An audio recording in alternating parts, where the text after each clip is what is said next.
guys, we're super excited to be here at the LA Fit Expo. It's our third year in a row. And what we're going to be doing today is we're going to be launching the Tasty Pastry. It's a low-carb Pop-Tart. It's got 3 to 4 grams of net carbs. And we love this show. This is our best place to be in LA.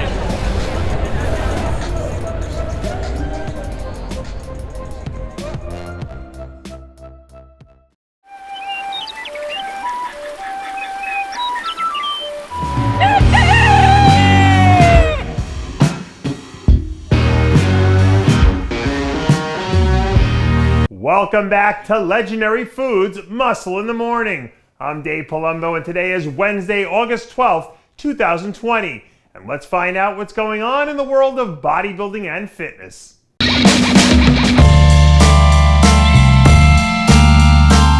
Ladies and gentlemen, welcome back to the show. I know it's Recap Wednesday, but since there weren't any pro shows this last weekend, we don't have anything to recap. So I figured we'd give you guys the next best thing and talk about some of the huge news stories from last weekend or so, starting with the New York Pro. In case you haven't heard, the New York Pro will be officially moving the entire operation down to Tampa, Florida, so they don't have to cancel this year's contest. Now for me, the most surprising thing about the story isn't that they had to move the show, it's that they managed to get this all together so quickly. The show is still scheduled to take place on September 5th, which is only 3 weeks from now. And from what I understand, they're still planning to have athletes from 8 different divisions competing there. The New York Pro is and has been one of the premier events in bodybuilding. So I'm glad to see that we can pull together as a community to make this happen, because it shows how resilient we can be when our backs are up against the wall. A few weeks ago, we told you where there's smoke, there's fire, about rumors surrounding Phil Heath competing in this year's Olympia.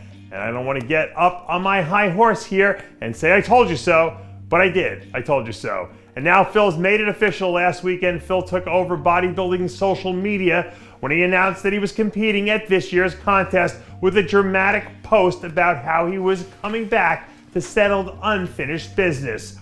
We'll talk more about this over the next few months, but as far as Phil's concerned, there couldn't have been a better time to make this move. With all the travel restrictions in place, we could be looking at a lineup that's missing half of the guys who were in the top 10 last year, which is huge.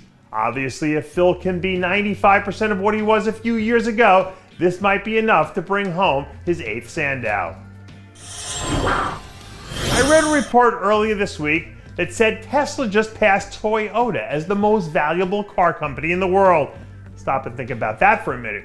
If you invested $1,000 in Tesla stock 5 years ago, your initial investment would be 498% better, which is absolutely insane. And do you know what else is insane? Wesley Vissers, because this guy's stock is through the roof right now. According to reports, Wesley just started his Olympia prep on Monday, when he was sitting somewhere in the neighborhood of 270 pounds. A bigger, more complete Wesley is something we haven't seen on a classic physique stage to date. So if he shows up as good as advertised, he'll be someone we can count on fighting for a top 10 slot. Sometimes I think sports and music live in a parallel universe, because they both exist in a space that needs everything to work in harmony to make the finished product come out just right. Let's take Connie Orange, aka Connie Orange, for example. Since she teamed up with her old friend Louise Rogers, Connie's been one of the most consistent hit makers in the fitness industry. Not only has she become one of the top amateur figure athletes on the international scene, but she's also become one of the top influencers too. You can't do that without having all your instruments playing the right notes at the exact same time.